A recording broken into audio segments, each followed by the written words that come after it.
see that thing? I'm so terrified. It's not gonna make it 100 feet.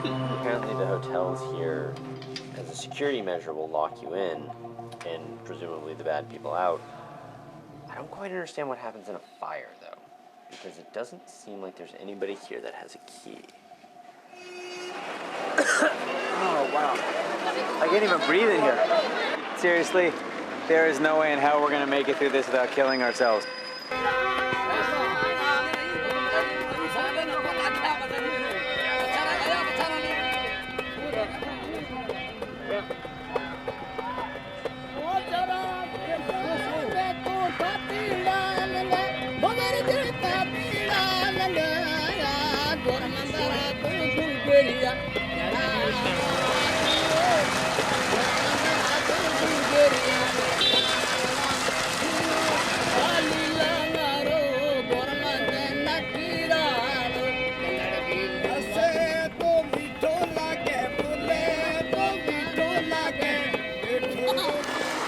There's one place in the world that all experience kind of crashes together, where there's immense chaos and beautiful open spaces, and it seems like instead of, you know, going to look for the experience, if you go to this place, every experience, all experience just finds you and forces you to deal with it, and that's India. And we're here in India probably to do the most idiotic thing that I could possibly think of. We're gonna get in a rickshaw, one of those little tiny three-wheel vehicles that is not made to travel any distance at all with any sort of reliability, and we're gonna put 6 people in 2 rickshaws and we're gonna try to drive across the entire length of India. No support, no rules, no road maps of any sort of reliability, and let's see what happens. And kind of the whole hope here is just that experience will find us and we'll grow from it, we'll see what it's all about, and this is India. My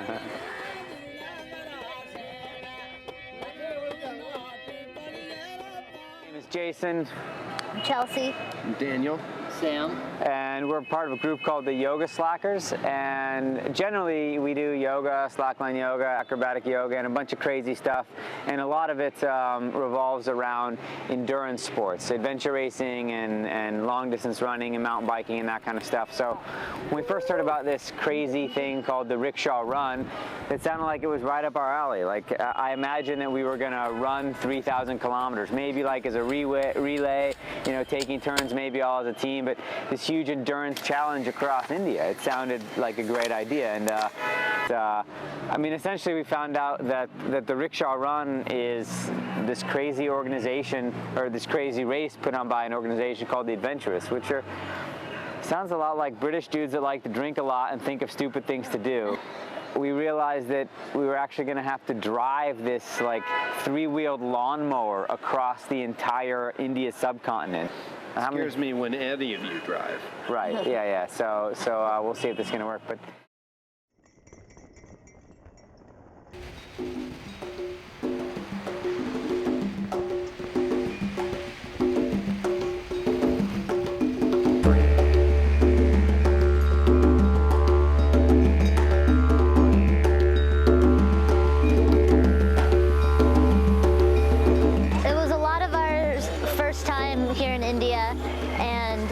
when we got to New Delhi and Jalsamur, we felt a little out of place. At first, just walking around, never had been here, new sights, new smells, tons of noises, lots of craziness going on. India's one of those places that, I mean, it's not unwelcoming, but it's a huge shift from where we came from. Can I eat butter? Mm-hmm. Okay. How about bread? And when we first got here, it was really bizarre, and it was hard to kind of feel at home and questioning what the heck are we doing here. What was the verdict on eating? The verdict on eating is... Don't? Yeah, pretty much don't eat things. So... Because somebody could have touched it with their cholera-covered fingers. And that was hard to kind of get out of until we met the rope walker family. When we did get to Jalsamar and started walking around, we met some rope walkers, a rope walking family, and we asked if we could get on the rope, and the lady said yes, and she seemed excited, and everyone came, and we just had this huge crowd of just people smiling and looking at us.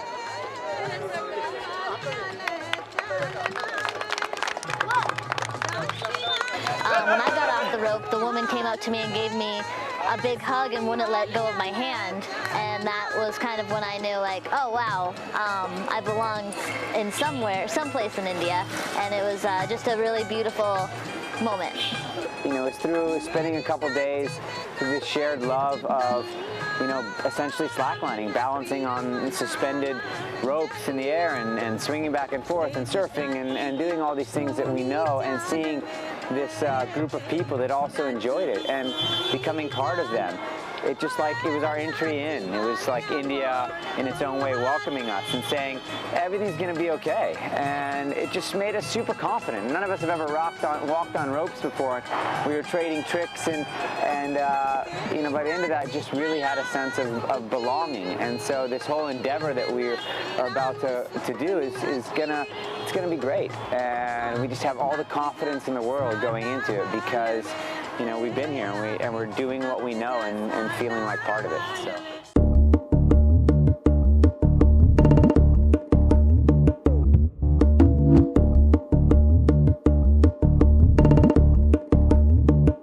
We are going to drive our rickshaws through a very historic Indian palace with some sort of permission and set them up to rig a slackline over a pool in the very cold weather. So.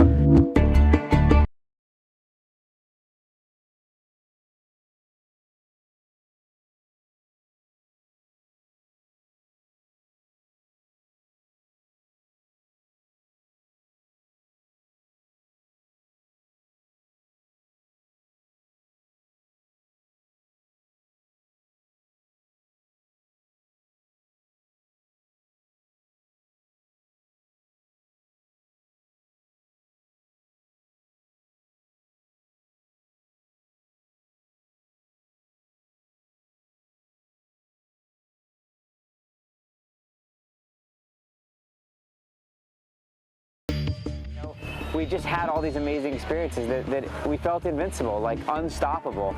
And it was a great, great feeling for a little while. The engine. Oh. Yes. Where's the engine? Ah, there. Right guys, this is a 145cc 2-stroke petrol. If you are driving forward, if you're in any gears, you can still engage the reverse. Ideally, use the reverse only in first gear. The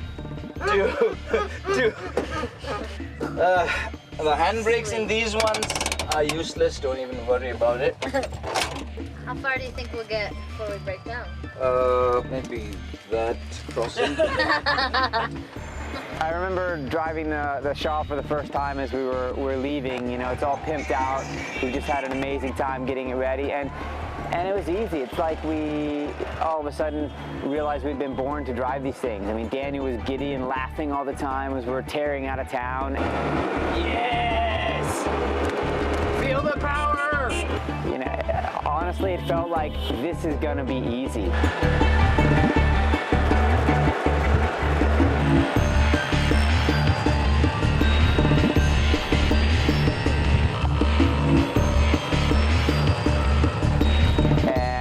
Looking back and seeing Sam crawl up on top of the rickshaw doing like 50 kilometers an hour and start shooting with his camera, and somewhere in the back of my head is this little voice saying, yeah, I don't know if this is a good idea, but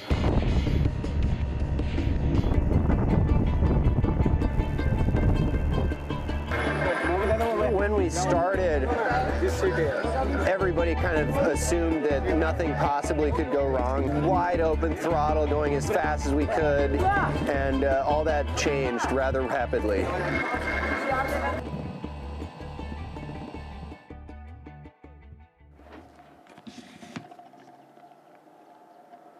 the dude just drive away? Yeah.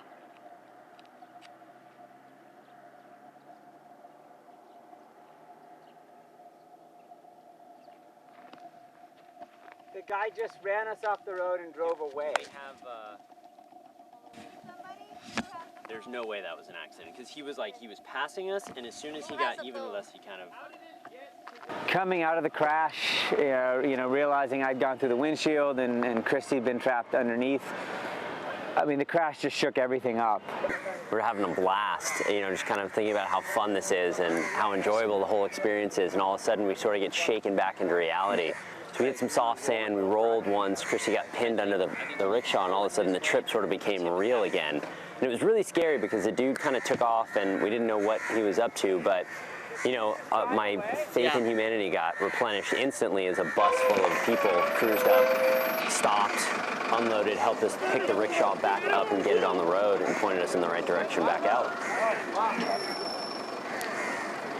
I think all of us, certainly myself didn't want anything to do with the rest of this trip. The reality check of that we were in a situation that we were not comfortable with. We got really lucky, knowing that and having that set in. Driving in India is nothing to be trifled with, and we had been trifling with it. Thank God Sam was able to put his goggles on and just kind of bear down and drive the broken rickshaw back into town. Driving a rickshaw across India is like, it's crazy. It's the craziest thing I've ever experienced. It's like playing Frogger at 40 miles an hour with real cars. And you're constantly looking for every little space to squeeze into so you won't be squashed into oblivion. Like being a little kid, having just learned with training wheels and your dad takes them off and sends you careening down a hill. It's absolutely terrifying and incredibly exhilarating at the same time, and you're probably not going to get out of it without some serious scratches. It's like watching the last few moments of your life flash before your eyes for hours. And if you think driving in the daytime is hard enough, just wait until after the sun sets. You've basically died now, and your job is to not go towards the lights.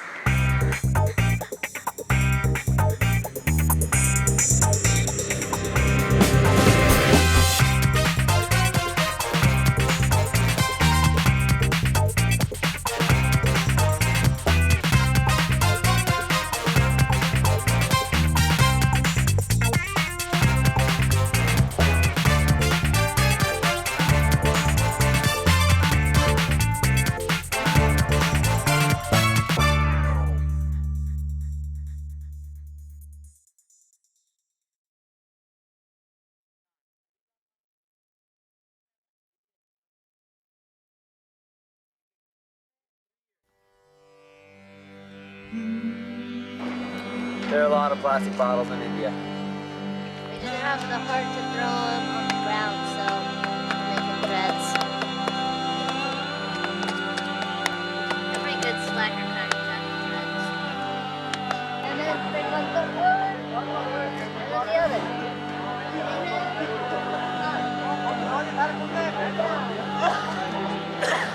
Surya Namaskar.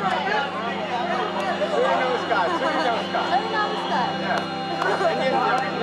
So we've done this rickshaw run to raise money for Frank Water. It's a project that they want to make sure everybody in India has clean and drinkable water so that there isn't any diseases in the water which affects all the people here. The biggest surprise to me was how little understanding there is of what clean water actually means. Clean water isn't just clear or blue or whatever water. It also has to be free of invisible things that you can't really see. The amount of confusion that we encountered about what we're actually doing to the water was shocking to me, because it's so ingrained in me that you can't just drink any water that's clear. As you can see, there's, what we would consider cleanliness standards in the U.S. don't really exist here in any sense of the word.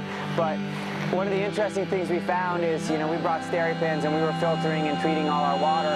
And when we'd be in these restaurants or these little hole-in-the-wall places or in families' homes, they were just using the regular water. And the water looks just as clean as everything else. So it was an interesting conversation to try to convince them that they needed clean water. Yep.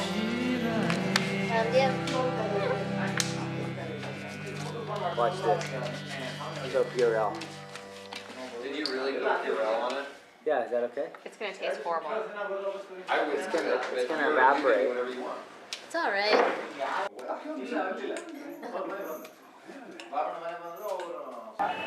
When we realized that we weren't really going to be able to give away filters with any, or SteriPens with any sort of efficacy and make a difference, we were really happy that we had these little tiny Swiss Army knives from Wenger, and they'd given us a bunch to give away. And it was great. We started giving them as thank yous. A tuk-tuk driver helped us out with directions, or somebody fed us a great meal, or the mechanic that spent all day fixing our totally destroyed rickshaw. It was nice to be able to, pay them what they asked, but also to be able to give them this gift, and something that most of them found incredibly useful. We saw people really get excited to have in their lives. In some ways, even though we know it's not necessarily, as important as having clean water, it's something that they could tangibly put to use right away. So that was an empowering thing to be able to share.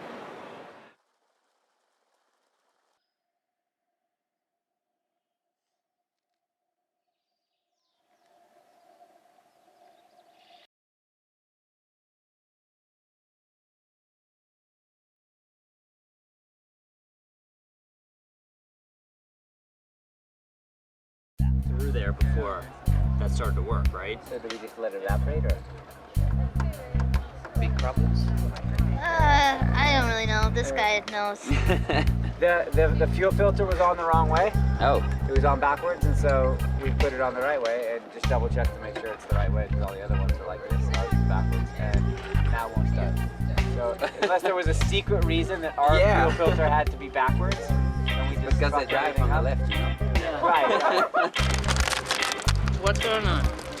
Well, we ran out of gas, and the race hasn't even started. Good.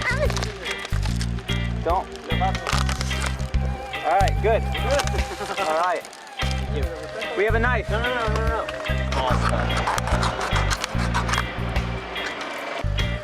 At least some going in. Looks like most of it's going in. I think we ran out of gas about 50 times, 51 times. I don't know. So, one thing, being a yoga slacker is it's really about making choices. And one of the key choices is a choice that points us in the direction of adventure.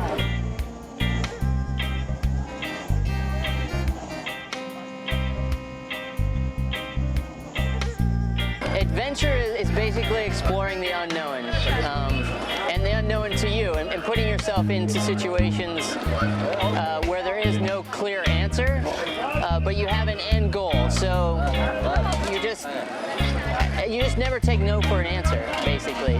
When you get to an obstacle, you find a way around it, over it, or through it, or under it. You keep looking for the path to get past it, and it's that path that's adventure. Right?